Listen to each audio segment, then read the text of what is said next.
سے لوگوں کو پتہ چل جائے کہ نماز کا وقت ہو چکا ہے، کیونکہ بعض احباب کام کاج میں ہوتے، جماعت رہ جاتی، گھڑیوں کا سسٹم تو ہے نہیں تھا، تو حضور علیہ الصلوۃ والسلام نے صحابہ کرام علیہم رضوان سے مشورہ کیا۔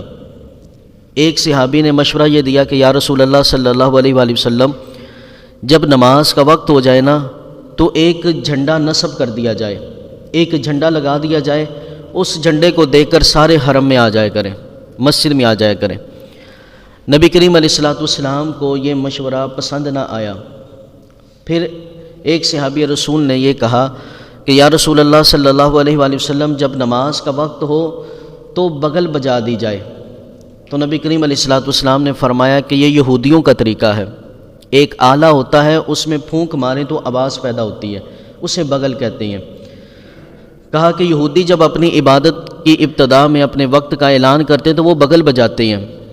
پھر ایک صحابی رسول نے مشورہ دیا کہ یا رسول اللہ صلی اللہ علیہ وآلہ وسلم، ناقوس بجایا جائے، یہ بھی ایک موسیقی کا آلہ ہے۔ کہا کہ یہ ناقوس بجایا جائے۔ نبی کریم علیہ السلام نے فرمایا یہ نصرانیوں کا طریقہ ہے۔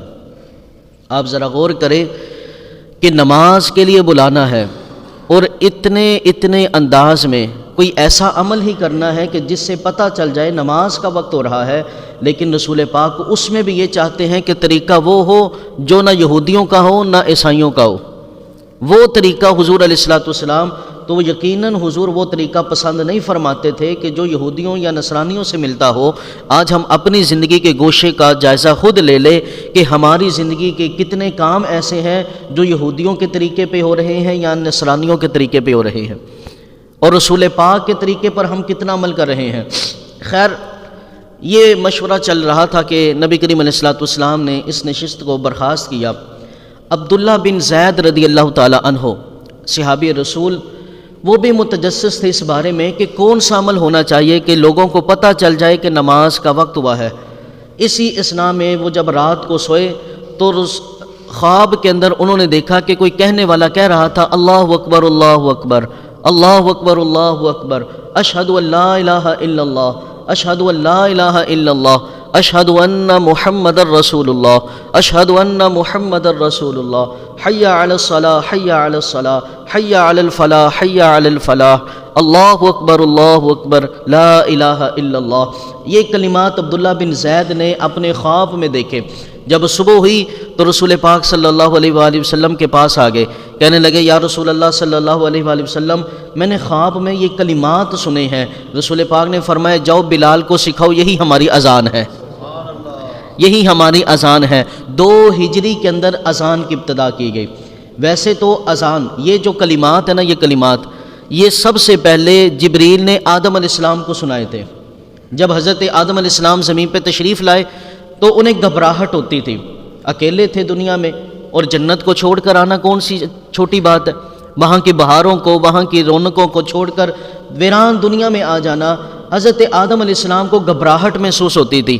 اللہ کی بارگاہ میں عرض کی مالک میری گھبراہٹ کو دور فرما، تو جبریل امین کو بھیجا اور جبریل امین نے یہ کلمات آدم علیہ السلام کو سنائے تو آدم علیہ السلام کہتے ہیں ساری زندگی مجھے سکون مل گیا۔ اذان میں اللہ نے اتنی مٹھاس رکھی ہے۔ یاران محبت، برادران اہل سنت، آج ہم اپنے زمانہ میں دیکھیں تو ہم نے اذان کو بہت ہلکا سمجھ لیا۔ اذان ہو رہی ہے ہمیں پتہ ہی نہیں، اذان ہو رہی ہے ہمارے کام چل رہے ہیں، اذان ہو رہی ہے ہماری باتیں چل رہی ہیں۔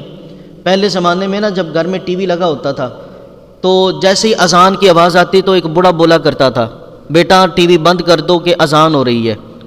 لیکن آج ہمارے ایمان اتنے گر چکے ہیں کہ آج کوئی کہنے والا ہی نہیں باقی رہا۔ اگر کوئی کہتا بھی ہے نا تو یہی ہم بچوں کو کہہ سکتے ہیں بیٹا آواز بند کر دو اذان ہو رہی ہے۔ فلم دیکھتے رہیں آواز بند کر دو، ڈرامہ دیکھتے رہیں آواز بند کر دو کہ اذان ہو رہی ہے۔ اللہ اکبر کبیرہ، اذان کتنی بڑی عبادت ہے اور اذان کی کتنی برکتیں ہیں، اور اذان دینے والوں پر اللہ نے کتنا انعام عطا فرمایا ہے۔ حضرت ابو ہریرہ رضی اللہ تعالی عنہ سے روایت ہے ان رسول اللہ صلی اللہ علیہ وآلہ وسلم قال، رسول پاک صلی اللہ علیہ وسلم نے ارشاد فرمایا لو یعلم الناس ما فی النداء والصف الاول، فرمایا اذان میں اور پہلی صف میں کتنا اجر ہے اگر لوگ جان لیں، پہلی صف میں اور اذان میں کتنا اجر ہے اگر لوگ جان لیں کتنے لوگ ایسے ہوتے ہیں جناب پہلی صفوں میں بیٹھے ہوتے ہیں، نماز کا وقت ہوتا ہے نا وہ آخر میں چلے جاتے ہیں، کیوں جی نماز پڑھیں گے تو وہیں سے آسانی سے نکل جائیں گے۔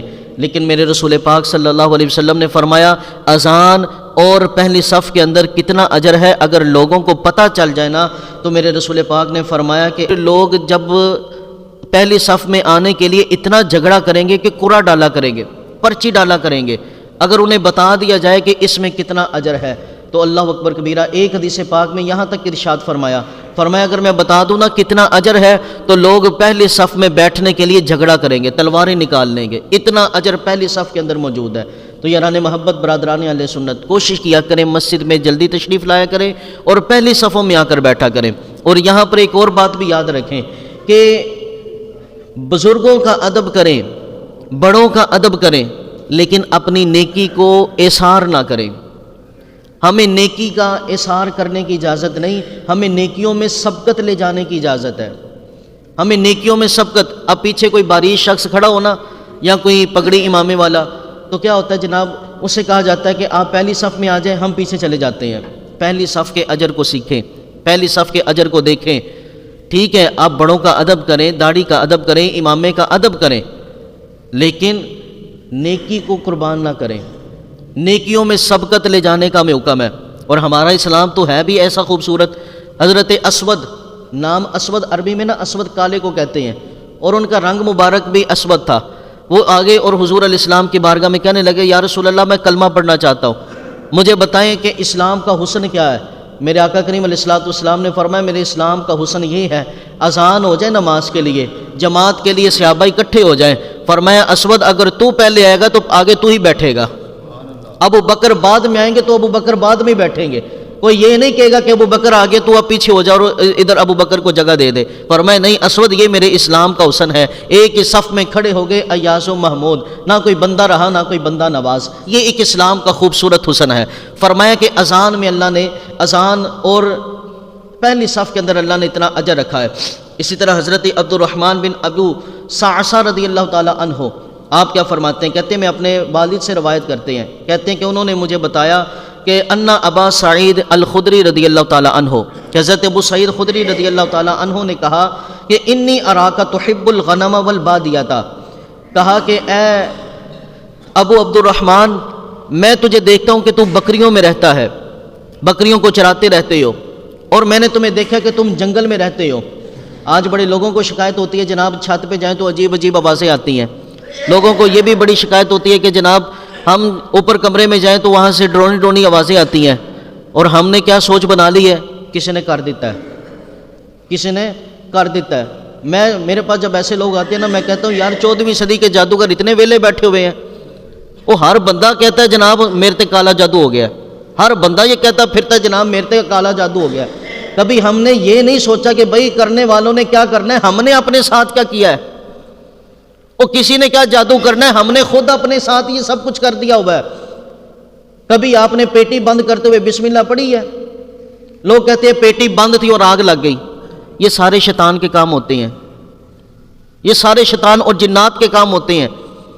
اسی لیے میرے رسول پاک صلی اللہ علیہ وسلم نے فرمایا جب کوئی چیز رکھو نا بسم اللہ پڑھ دیا کرو، وہاں پہ شیطان اور جن کا کام نہیں چلتا۔ جب آپ پیٹی کے اندر زیور رکھتے ہیں، تجوری میں پیسے رکھتے ہیں تو بسم اللہ پڑھ کے رکھا کریں، نہ انشاءاللہ چوری ہوگی نہ آگ لگے گی۔ ہم نے اپنے ساتھ کیا کیا یار، کسی نے ہمارے ساتھ کیا کرنا ہے۔ میرے رسول پاک صلی اللہ علیہ وسلم کا یہ فرمان سنیں، کہا کہ میں نے تجھے دیکھا کہ تو جنگل میں زیادہ دیر رہتے ہو، بکریوں میں رہتے ہو، کہا ہاں ایسی بات ہے۔ تو صحابی رسول کہنے لگے جب جنگل میں ہو نا تو پھر ایسے کیا کرو فَأَذَّنْتَ بِالصَّلَاةِ، نماز کا وقت ہونا تو اونچی آواز میں اذان پڑھا کرو، اونچی آواز میں اذان پڑھا کرو۔ جب اونچی آواز میں اذان پڑھو گے تو ہوگا کیا، فَإِنَّهُ لَا يَسْمَعُ مَدَى صَوْتِ الْمُؤَذِّنِ جِنٌّ وَلَا إِنسٌ وَلَا شَيْءٌ، فرمایا پھر جن تنگ نہیں کریں گے بلکہ جن بھی قیامت کے دن تمہاری گواہی دیں گے۔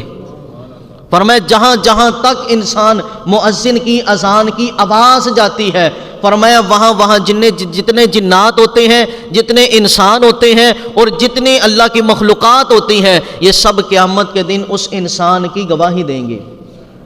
اسی طرح رسول پاک صلی اللہ علیہ وسلم نے ارشاد فرمایا جنت کے دن مؤذن کا پروٹوکول کیسا ہوگا۔ جنت کے دن مؤذن کا اعزاز کیسا ہوگا؟ اللہ اکبر کبیرہ۔ حضرت طلحہ بن یحییٰ رضی اللہ تعالیٰ عنہ اپنے چچا سے روایت کرتے ہیں، کہتے ہیں قال کنت عند معاویہ، میں حضرت امیر معاویہ کے پاس بیٹھا ہوا تھا، فجاءہ المؤذن یدعوہ الی الصلاۃ، ایک مؤذن آیا اور انہوں نے کہا کہ حضرت امیر معاویہ سے کہ نماز کا ٹائم ہو گیا۔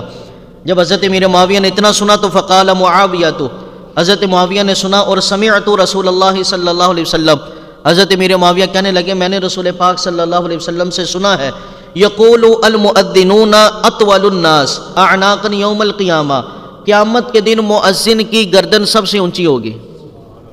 قیامت کے دن اذان پڑھنے والے دنیا میں اللہ کے پیغام کو بلند کرتے ہیں، فرمایا یہ مؤذن کی گردن قیامت کے دن اونچی ہوگی۔ اس روایت کے بارے میں مفسرین اور شارحین لکھتے ہیں کہ اس کی وجہ یہ ہے کہ کل قیامت کے دن سب کے سر جھکے ہوئے ہوں گے، سب کے سر جھکے ہوئے ہوں گے، لیکن مؤذن اذان دینے والوں سے میرا رب اتنا خوش ہوگا کہ اللہ رب العزت فرمائے گا اپنے سروں کو اٹھاؤ۔ وہ اپنے سر کو اٹھائیں گے، اس لیے ان کی گردن سب سے اونچی نظر آئے گی۔ یہ قیامت کے دن مؤذنوں کا پروٹوکول ہوگا۔ اسی طرح رسول پاک صلی اللہ علیہ وآلہ وسلم آپ نے اذان جو ہے، اذان اور اقامت، ان دونوں کے درمیان جو وقت ہے، خدا را جیسے ہی اذان کا ٹائم ہونا تو فوراً اپنے کام کاج کو چھوڑ دیا کریں، فوراً اپنے کام کاج کو چھوڑ دیا کریں اور ہر کام کو چھوڑ کر اذان کا جواب دیا کریں۔ اور یہ وقت ویسے بھی قبولیت کا وقت ہے کہ نبی کریم علیہ الصلوۃ والسلام نے ارشاد فرمایا لا يرد الدعاء بین الاذان والاقامۃ، فرمایا اذان اور اقامت کے درمیان یہ دعا کی قبولیت کا وقت ہے، دعائیں رد نہیں ہوتی، اس میں دعا قبول ہوتی ہے۔ اور رسول پاک صلی اللہ علیہ وآلہ وسلم نے ایک دفعہ ارشاد فرمایا، کچھ خواتین حضور کے پاس آئیں دین سیکھنے کے لیے، میرے رسول پاک صلی اللہ علیہ وسلم نے فرمایا اے عورتوں جب اذان ہو تو اذان کا جواب دیا کرو۔ کہا یا رسول اللہ صلی اللہ علیہ وسلم اس جواب میں ہمارے لیے کیا ہے؟ رسول پاک صلی اللہ علیہ وسلم نے فرمایا اذان کے ہر کلمے کے بدلے اللہ 1,00,000 نیکیاں عطا فرماتا ہے۔ کہا یا رسول اللہ اذان کا جواب کیا ہے؟ فرمایا جیسے جیسے مؤذن کہتا جائے ویسے ویسے تم بھی کہتی جاؤ۔ کہا ایک ایک کلمہ، ایک ایک، اللہ ایک کلمہ ہے، اکبر ایک کلمہ ہے۔ فرمایا جو اللہ اکبر مؤذن کے سننے کے بعد یہ کہے گا، فرمایا اسے 2,00,000 نیکیاں ملیں گی، ایک ایک کلمے کے بدلے میں 1,00,000 نیکی ملے گی، اور فرمایا 1,000 درجے اللہ اس بندے کے بلند فرما دے گا، اور ایک اذان کے ایک کلمے کا جواب دینے کی برکت سے اللہ اس کے 1,000 گناہوں کو مٹا بھی دے گا۔ یہ خواتین کو مخاطب کر کے میرے محبوب نے فرمایا تھا نا، تو آگے میرے رسول پاک صلی اللہ علیہ وسلم کی بارگاہ میں صحابیات نے عرض کی یا رسول اللہ یہ تو خواتین کے لیے ہے۔ رسول پاک نے ارشاد فرمایا تمہارے لیے اتنا اجر ہے، مردوں کے لیے 2 گنا اجر ہے۔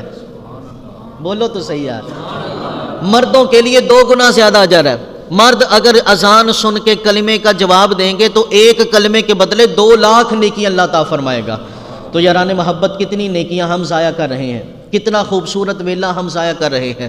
اس لیے جب بھی اذان سنیں، اذان کے وقت اپنے کام کاج اور ہر چیز کو چھوڑ کر حتیٰ کہ تلاوت قرآن پاک ہو رہی ہو اسے بھی بند کریں اور اذان کا جواب دیں، اس قدر حکم ہے۔ اسی طرح جو مؤذن ہیں، مؤذن ان کے بھی آداب ہیں۔ جب بھی اذان دیں، نمبر 1 یہ بات یار سمجھ لیں کہ اذان جو ہے نا، اذان یہ اللہ رب العزت کی نماز کی دعوت دینا ہے۔ یہ کیا ہے؟ دعوت دینا۔ اذان کیا ہے؟ دعوت دینا۔ مجھے بتائیں کیا دعوت ہر کوئی دے سکتا ہے؟ ہم نے جب کسی معزز بندے کو دعوت دینی ہو نا تو یا تو خود جاتے ہیں یا جناب کیا کرتے ہیں، اپنے گھر میں جو ہمارا قریبی ہوتا ہے، ہمارا بڑا ہوتا ہے، باپ ہوتا ہے یا بڑا بیٹا ہوتا ہے، ہم اسے بھیجتے ہیں کہ جاؤ وہ فلاں کو اس پارٹی کی، اس محفل کی، اس فلاں فنکشن کی دعوت دے کر آؤ۔ اگر ہم اپنے گھر کے نوکر کو بھیجنے کے جائیں آپ دعوت دے کر آئے تو آگے سے ہم کیا جواب دیتے ہیں؟ میری کی عزت کیتی ہے۔ تو پتہ چلا ہماری دعوت ہونا تو وہ ہر کوئی نہیں دے سکتا۔ تو یہ جناب اذان یہ میرے رب کی نماز کی دعوت دینا ہے، تو یہ بھی ہر کوئی نہیں دے سکتا۔ بعض لوگ نا جھگڑا کرتے آ کے اماموں کے ساتھ، مسجد کی انتظامیہ کے ساتھ، او میں اذان پڑھنی ہے، میں اذان پڑھنی ہے۔ ہم بھی بڑے سیانے لوگ ہیں، ہمیں جو مسئلہ پسند ہو نا ہم اس میں بڑی دلیلیں نکال لیتے ہیں، اور جو ہمیں پسند نہ ہو تو وہاں پہ نہ کرنے کی بڑی دلیلیں نکال لیتے ہیں۔ کسی کو کہو نا جناب داڑھی رکھ لو، آگے سے نوجوان بھلا کیا کہتے ہیں، قاری صاحب دعا کرو پہلے داڑھی والے کام تے کر لیے، پہلے داڑھی والے کام تے کر لیے، کام تے سیدھے کر لیے، پھر داڑھی بھی رکھ لیں گے۔ جناب والا جب اذان کی بات آئے نا تو کئی نوجوان مسجد میں آ کے لڑ رہے ہوتے ہیں، قاری صاحب انہیں کہتے ہیں بیٹا قمیص شلوار پہن کے آؤ، کوئی داڑھی شریف رکھو پھر اذان پڑھنا۔ آگے سے نوجوان کیا کہتا ہے، او نہیں قاری صاحب جڑا اسلام والا آ رہے انہوں آن تے دیو۔ یہ تبصرے سارے کرتے نظر آتے ہیں۔ ہماری دوہری تقسیم دیکھو کیسی ہے، جو نیکی ہم دل سے تسلیم نہیں نہ کر رہے وہاں پہ نہ کرنے کی بھی ہم نے دلیل گھڑی ہوئی ہے، اور جو نیکی ہمارا کرنے کو دل کرتا ہے لیکن شریعت کہتی ہے اس کا لباس تو اپنا کے آؤ، ہم نے وہاں بھی اپنی دلیل بنائی ہوئی ہے۔ خدا را اذان ہر بندہ نہیں کہہ سکتا، اس کے لیے بھی ایک پروٹوکول ہے، مؤذن کا بھی ایک طریقہ ہے، مؤذن کا بھی ایک نظام ہے، اس کی بھی ایک شرائط ہے، یہ دعوت ہر کوئی نہیں دے سکتا۔ اس کے لیے پہلی بات تو ضروری ہے کہ رسول پاک کی سنت میں ڈھلا ہوا ہو، حضور علیہ الصلوۃ والسلام کی سنت میں۔ پھر اذان کے اوپر دار و مدار ہوتا ہے نماز کا۔ اب جناب عربی پڑھنی نہیں آتی، ہمیں تلفظ نہیں آتا، ہم آ کر جھگڑا کر رہے ہوتے جناب سانو بھی اذان پڑھنے دو، تو کیا ہوتا ہے کئی مساجد سے ایسی آوازیں آتی ہیں کہ استغفر اللہ سننے کو دل نہیں کرتا۔ تو کوشش کیا کرے وہ بندہ اذان پڑھے جس کا تلفظ اچھا ہو، اور اذان پڑھنے والا جب اذان پڑھے، بالخصوص نماز فرض کی جب اذان پڑھی جائے تو اس کو چاہیے ایک جملہ کہنے کے بعد تھوڑا وقفہ کرے، اللہ اکبر پڑھ لے، پھر تھوڑا سٹے کرے۔ کیونکہ جواب دینے والا جواب دے دے۔ اتنا وقفہ مؤذن کو ہر کلمے کے بعد کرنا چاہیے کہ جیسے ایک جملہ کہے اتنا وقفہ کرے کہ جواب دینے والا جواب دے دے۔ اللہ اکبر کبیرہ۔ اور جواب دینے کی کتنی برکتیں ہیں۔ رسول پاک صلی اللہ علیہ وسلم کے ایک اعرابی، حضور کے زمانے میں ایک مسلمان فوت ہو گئے۔ حضرت ابو ہریرہ رضی اللہ تعالیٰ عنہ کہتے ہیں جب وہ وصال ہوا نا ان کا، تو میرے رسول پاک صلی اللہ علیہ وسلم نے ارشاد فرمایا یہ بندہ جنتی ہے، یہ جنت میں داخل ہو گیا ہے۔ اتنا سنا تو حضرت ابو ہریرہ کہتے ہیں ہم بڑے پریشان تھے کہ یہ کوئی ایسا خاص عمل تو ہے نہیں تھا اس اعرابی کے اندر۔ حضور علیہ السلام نے فوراً ان کی جنت کی بشارت سنا دی۔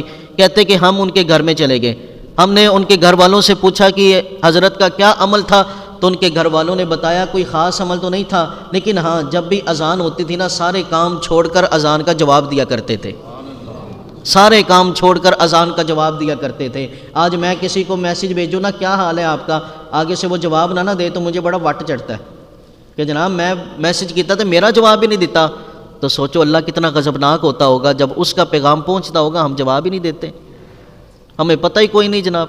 اللہ اکبر کبیرہ۔ جب بھی اذان ہو تو جواب دیا کرے۔ اچھا اذان جو ہے نا، اذان یہ مسجد میں نہیں دے سکتے، یہ ایسا نیکی کا کام ہے جو مسجد میں نہیں ہو سکتا، مسجد میں نہیں ہو سکتا۔ یہ مسجد میں اذان دینا یہ سنت سے ثابت نہیں ہے۔ یہ آپ کو محراب نظر آ رہے ہیں، محراب، یا آپ دیکھتے ہیں مساجد کے اندر اکثر جو ہے نا ایک کمرہ بنایا ہوتا ہے، سپیکر والا کمرہ اسے ہم کہتے ہیں۔ تو یہ جو ہوتی ہیں نا چیزیں یہ مسجد سے باہر ہوتی ہیں، اسے فنائے مسجد کہتے ہیں۔ یہ عین مسجد یہاں سے شروع ہوتی ہے، تو یہ عین مسجد میں اذان نہیں پڑھ سکتے، یہ سنت سے ثابت نہیں۔ جب بھی حضرت بلال حبشی رضی اللہ تعالیٰ عنہ سے کہا گیا، وہ مسجد سے باہر ایک ٹیلہ ہوتا تھا اس پہ کھڑے ہو کر آپ اذان پڑھا کرتے تھے۔ مسجد میں نبی کریم علیہ السلام نے کبھی اذان نہیں پڑھوائی۔ اچھا یہ مسئلہ نا اعلیٰ حضرت امام اہل سنت الشاہ امام احمد رضا خان فاضل بریلوی رحمۃ اللہ تعالیٰ علیہ آپ نے بیان کیا کہ جناب مسجد میں اذان نہیں ہو سکتی۔ اب لوگ بھی یہ طرح طرح کی ان کی سوچ ہوتی ہے، وہ یہ نہیں سوچتے کہ ہر کام کی کوئی نہ کوئی حکمت ہے۔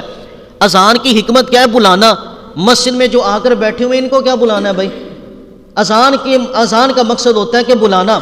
اب جناب اعلیٰ حضرت نے جب یہ مسئلہ بیان کیا نا، لوگوں نے جا کے عدالت میں کیس کر دیا، کہا کہ جناب مولوی احمد رضا کہتا ہے مسجد میں اذان نہیں دے سکتے۔ اب اعلیٰ حضرت پر جب فتویٰ یہ کیس ہو گیا نا، تو لوگوں نے بتایا کہ حضرت آپ کے اوپر کیس ہو گیا۔ آپ نے فرمایا پریشان ہونے کی بات ہی کوئی نہیں، جو وکیل کیا ہوا تھا نا اس دور کے اندر، اعلیٰ حضرت کبھی عدالت میں نہیں جایا کرتے تھے، کبھی عدالت میں نہیں گئے، کہتے تھے کہ یہ عدالت عدل کرنے والی جگہ نہیں ہے، یہ تو جناب ظلم کرنے والی جگہ ہے، اور میں ظلم والی جگہ پہ نہیں جاتا۔ آپ عدالت میں نہیں جاتے تھے۔ جو وکیل تھا نا اس دور کے اندر، وہ کہنے لگا حضرت پھر کیس کیسے جیتنا ہے؟ آپ نے فرمایا بات یہ ہے جب وہ میری باری آئے گی نا کیس کی، تو تم جج کے سامنے کھڑے ہو کر کہنا کہ احمد رضا حاضر ہو، کمرہ عدالت کے اندر کھڑے ہو کر کہنا کہ احمد رضا حاضر ہو۔ اب جناب عدالت میں جب جج نے طلب کیا تو اس وکیل نے ایسے ہی نہ سامنے کھڑے ہو کر کہہ دیا جج کے منہ کے سامنے کہ جناب احمد رضا حاضر ہو. وہ جج کہنے لگا باہر جا کر کہو, اندر کیوں کہہ رہے ہو, میرے سامنے کیوں کہہ رہے ہو؟ تو وہ وکیل کہنے لگا میرے پیر صاحب بھی یہی کہتے ہیں. بولو تو صحیح ذرا. میرے پیر صاحب بھی تو یہی کہتے ہیں کہ جو امام آ کر بیٹھ گیا ہے, جو مقتدی آ کر بیٹھ گئے ہیں, ان کو کیوں کہہ رہے ہو کہ نماز کے لیے حاضر ہو, بلکہ باہر جا کر لوگوں کو کہو کہ نماز کے لیے حاضر ہو. وہ جج کہنے لگا انہیں آنے کی ضرورت نہیں, ان کا مسئلہ حل ہو چکا ہے. اللہ اکبر کبیرہ. تو یہ ہے کہ مسجد میں اذان نہیں پڑھی جا سکتی. اسی طرح کئی لوگوں کو یہ بھی بڑا مسئلہ ہوتا ہے جی مسجد کے جو نا سپیکر وہ کم کریں, جناب یہ آواز ساڈے کنا چ وجدی ہے.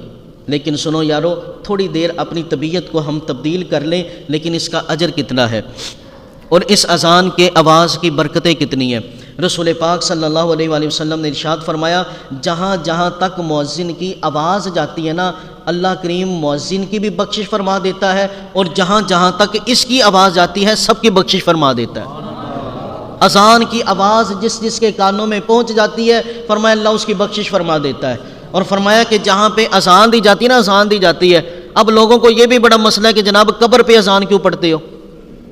جناب قبر پہ اذان پڑھنے لگ جاتے ہیں, جناب گھروں میں اذانیں پڑھنے لگ جاتے ہیں. کیوں؟ کیونکہ میرے رسول پاک صلی اللہ علیہ وسلم نے فرمایا جہاں پہ اذان پڑھی جاتی ہے نا شیطان بھاگ جاتا ہے. مدینہ المنورہ میں بیٹھ کر میرے آقا نے فرمایا جب یہاں پہ اذان پڑھی جاتی ہے نا تو شیطان روحا کے میدان میں چلا جاتا ہے. صحابی رسول سے پوچھا روحا کتنی دور ہے؟ کہا یہاں سے 36 میل دور ہے. جہاں پہ پتہ چلا جہاں پہ اذان ہوتی ہے وہاں سے شیطان 36 میل دور چلا جاتا ہے. تو یاران محبت اذان کی آواز کی کتنی برکتیں ہیں, اور جو مؤذن ہے اس پر تو وارے نہیں آ رہے ہیں, اس کے تو وارے نہیں آ رہے ہیں. رسول پاک صلی اللہ علیہ وسلم نے فرمایا جب کوئی بندہ اذان پڑھتا ہے نا اس کے سر پہ رب کی رحمت کا ہاتھ ہوتا ہے. مؤذن کے سر پہ رب کی رحمت کا ہاتھ ہوتا ہے, اور فرمایا جہاں تک اس کی آواز ہوتی ہے اللہ سب کے گناہ معاف فرما دیتا ہے. اور ایک حدیث پاک میں فرمایا گیا, فرمایا کل قیامت کے دن جب مؤذن اپنی قبروں سے نکلیں گے نا تو وہ اذان پڑھتے ہوئے نکلیں گے, وہ اذان پڑھتے ہوئے نکلیں گے. اور جنہوں نے حج کیا ہے نا یار وہ بھی بڑے خوش نصیب ہے. بولو تو سارے گج کے. فرمایا مؤذن اپنی قبروں سے اذان پڑھتے ہوئے نکلیں گے, اور جس نے اپنی زندگی میں تلبیہ پڑھا ہوگا حج کے موقع پر وہ قبر سے لبیک اللہم لبیک کہتا ہوا نکلے گا, لبیک اللہم لبیک کہتا ہوا نکلے گا. اللہ اکبر کبیرہ. اسی طرح یارو آج ہم نے نا مسجد کو ہم نے کچھ بھی نہیں سمجھا. ہم نے مسجد کے ساتھ بلکہ ہم نے دشمنیاں بنا لی ہوئی ہیں. مسجدوں کو ہم نے جناب طرح طرح کے اڈے بنا لیے ہوئے ہیں. خدارا مسجدوں کو امن کی جگہ بناؤ, مسجدوں کو محبت کی جگہ بناؤ, مسجدوں کو پیار کی جگہ بناؤ, اور مسجد آپ کے علاقے میں ہے اس کا شکر ادا کیا کرو. رسول پاک صلی اللہ علیہ وسلم نے فرمایا جس بستی میں اذان ہوتی ہے فرمایا اس بستی میں رب کا عذاب نہیں آتا ہے, عذاب نہیں آتا. یہ مسجد کی برکتیں ہیں کہ 5 وقت یہاں پہ جناب اذان دی جاتی ہے, اور اس اذان کی برکت سے یہاں پہ رب کا عذاب نہیں آتا. تو آج ہمیں مسجدوں کے ساتھ کیا سلوک کیا, ہمیں یہ سوچنا چاہیے. اچھا فجر کی نماز میں فجر کی نماز میں الصلاۃ خیر من النوم ایک یہ جملہ ایڈ کیا جاتا ہے. یہ ابتداء دور میں نہیں تھا. اس کا پس منظر کچھ یوں کہ رسول پاک صلی اللہ علیہ وسلم فجر کا وقت ہوتا نا تو حضرت بلال کے آنے سے پہلے مسجد میں موجود ہوتے تھے. لیکن ایک دفعہ ایسا ہوا کہ جناب رسول پاک صلی اللہ علیہ وسلم فجر کی اذان کے بعد بھی مسجد میں تشریف نہ لائے. بلال حبشی رضی اللہ تعالیٰ عنہ آپ پریشان ہو گئے. آپ نہ رسول پاک کے دروازے پہ جا کر کہنے لگے الصلاۃ خیر من النوم, نماز نیند سے بہتر ہے. رسول پاک صلی اللہ علیہ وسلم باہر تشریف لائے, فرمایا بلال تیرا جملہ بڑا پسند ہے, ہر روز پڑھا کر, ہر روز پڑھا کر. اچھا اسی طرح نا نماز کے اذان کی ابتدا میں نا ہم پڑھتے ہیں الصلاۃ والسلام علیک یا رسول اللہ. لوگوں کو اس کا بھی بڑا مسئلہ ہے جناب. یہ کیا آپ کو پتہ ہے بلال حبشی رضی اللہ تعالیٰ عنہ جب اذان پڑھ لیا کرتے تھے تو پھر اذان پڑھنے کے بعد در رسول پہ آتے تھے. حضور علیہ الصلوۃ والسلام کے حجرے کے باہر کھڑے ہو کر کیا کہا کرتے تھے, الصلاۃ علی رسول اللہ, یا رسول اللہ آپ پر درود ہو, نماز کا وقت ہو گیا. اور پھر میرے رسول پاک جب نکلا کرتے تھے اپنے گھر سے تو کیا کیا کرتے تھے, حضرت فاطمہ کا دروازہ کھٹکھٹایا کرتے تھے. حضرت سیدہ فاطمہ کا دروازہ کھٹکھٹانے کے بعد کہا کرتے تھے اے میری اہل بیت تم پر سلام ہو, نماز کا ٹائم ہو گیا ہے. میرے آقا آل رسول پہ درود بھیجتے رہے. بلال حبشی مصطفیٰ پہ درود، اور سنی دونوں پر عمل کرتا ہوا رسول پر بھی درود پڑھتا ہے، آل رسول پہ بھی درود پڑھتا ہے۔ عجیب سی منطق ہے بھائی، لوگوں نے اذان کو متنازع بنا دیا ہے، اذان کے مسئلے میں جھگڑا کرتے ہیں۔ اذان یارو ایک محبت کا پیغام ہے، اذان ایک اللہ کی دعوت دینے کا نام ہے، اس میں جھگڑا نہ کرو بلکہ اس میں محبت کرو۔ میرے آقا کریم علیہ السلام نہ غزوہ حنین سے واپس پلٹ کر آئے تو مکہ المکرمہ کی حدود سے کچھ شہر سے باہر نہ مسجد جعرانہ آپ نے سنی ہوگی، اور یہ وہ جگہ ہے کہ جناب شاہ عبد الحق محدث دہلوی کہتے ہیں میں ایک رات اس مسجد کے پاس سویا ہوں، میں نے 70 بار مصطفیٰ کی زیارت کی ہے۔ وہاں سے عمرہ کرنے والے کے عمرے کو بڑا عمرہ بھی کہا جاتا ہے۔ مسجد جعرانہ، وہاں پہ رسول پاک تشریف لائے، لوگوں کو پتہ چلا حضور آگے، ہجوم در ہجوم لوگ حضور کے پاس حاضر ہونے لگے، زیارت کرنے لگے۔ اتنے میں نماز کا وقت ہوا تو میرے آقا نے فرمایا بلال اذان پڑھ۔ جب بلال حبشی نے اذان پڑھی نا، ایک ابو محذورہ 15 سال کا نوجوان اپنے کچھ ساتھیوں کے ساتھ نا میدان میں کھیل رہے تھے، جیسے بلال حبشی نے اذان پڑھی تو بلال حبشی کی اذان سن کر ابو محذورہ نقل اتارنے لگے، مذاق کے طور پہ بھی کلمہ نہیں پڑھا تھا، لیکن آواز اتنی سونی تھی مصطفیٰ کو پسند آ گئی۔ بولو تو صحیح ذرا یار، آواز اتنی سونی تھی حضور کو پسند آ گئی۔ میرے آقا نے فرمایا صحابہ ذرا اس کو پکڑ کے تو لاؤ۔ جیسے پکڑ کے لائے نا، میرے آقا نے فرمایا کیا کہہ رہے تھے؟ کہا میں بلال کی نقل اتار رہا تھا۔ میرے آقا نے پھر کہا پڑھ۔ پھر میرے آقا اذان پڑھتے جا رہے ہیں اور انہیں بھی پڑھاتے جا رہے ہیں۔ میرے آقا کہتے ہیں اللہ اکبر اللہ اکبر، ابو محذورہ بھی پڑھتے اللہ اکبر اللہ اکبر۔ میرے آقا نے جب پوری اذان پڑھا دی نا، پھر آقا نے ایک تھیلی نکال کے دی، اس میں چاندی تھی۔ آقا نے فرمایا ابو محذورہ یہ تیرا تحفہ، تیری آواز بڑی سونی ہے۔ ابو محذورہ کو قریب کیا اور میرے آقا کریم علیہ السلام نے سر سے لے کر ان کی ناف تک اپنا ہاتھ پھیرا، ہاتھ جسم تو اٹھا غنی کر دیا۔ بحر موج سماحت پہ لاکھوں سلام، اس ہاتھ میں کتنی سخاوت تھی۔ ابو محذورہ کہتے ہیں میرے آقا کا ہاتھ مبارک جیسے جیسے میرے سینے اور دل پر پھرتا گیا، میرے دل سے بغض مصطفیٰ نکلتا گیا، محبت مصطفیٰ آتی رہی۔ حضرت ابو محذورہ کہتے ہیں جب میں جانے لگا تو میں نے کہا یا رسول اللہ ایسے نہیں، اب مجھے بھی کلمہ پڑھائے۔ آقا نے مجھے کلمہ بھی پڑھایا، مجھے دعا بھی دی۔ فرمایا بارک اللہ فیکا و بارک علیکا، اے ابو محذورہ اللہ تجھ میں بھی برکت دے، تجھ پر بھی برکت کا نزول فرمائے۔ ابو محذورہ کہتے جب میں جانے لگا نا تو میں نے کہا یا رسول اللہ مجھے بھی کوئی ڈیوٹی دے دے۔ میرے آقا نے فرمایا تو مکے کا رہنے والا ہے؟ کہا یا رسول اللہ مکے کا رہنے والا ہوں۔ فرمایا اب تیری ڈیوٹی یہ ہے مکے میں اذانیں پڑھا کر، مکے میں اذانیں پڑھا کر۔ تو یاران محبت، اس لیے اقبال نے کہا تھا نا اذان اصل سے تیرے عشق کا ترانہ بنی، نماز تیری ایک دید کا بس بہانہ بنی۔ ہم نے اس کو متنازع بنا دیا، ہم نے اس میں جھگڑے کر لیے۔ اذان تو محبت کا نام ہے، اذان تو محبت کا نام ہے۔ اللہ ہم سب کو عمل کی توفیق عطا فرمائے۔ وما علینا